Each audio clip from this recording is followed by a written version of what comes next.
Ja, Alfreð, eru loksins komin til Danmerkur, þetta var ágætis ferðalag. Jó, þetta tók lengri tíma en við ætluðum og vonuðumst til, en við erum komin hérna og það fyrir öllu.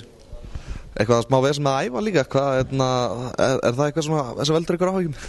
Já, þetta heldur áfram svona, en við mistum bara einn eða einhver núna og vonandi við getum bara eftir seinnipartinn og þá erum við bara í toppmálum. Já, eru þið ekki það góður í fótbolta að þið þurfum ekki að æfa?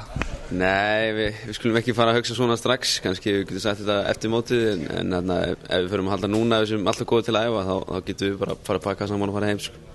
Já, kannski rétt, en hvernig kanntu við svona á hótelinu í fyrstu? Já, menn eru bara að sali heimir á hótelinu, sko, helviti sátti bara, og þetta lítur allt mjög vel út. Og eru þið eitthvað búin að prófa matinn hérna, hvernig hann? Já, við vorum bara hátíðismat, það var lasagna og eitthvað dýnindis hrískonarréttur. Við gefum 8 af 10. Lýst vel á það, en þú ert með, ert þú með Jóa í herbergi eða? Ég er með Jóa í herbergi. Og hvernig herbergisfélag hann? Hann ágætur, við erum bara með rólega stemming og góða tónlist og slaka og hann fínn. Maður svolítið mikið að hugsa hann, sko, hann gleymir lyklinum og gleymir aðeins fötunum, þannig að ég er föðurhlutverk í herberginu.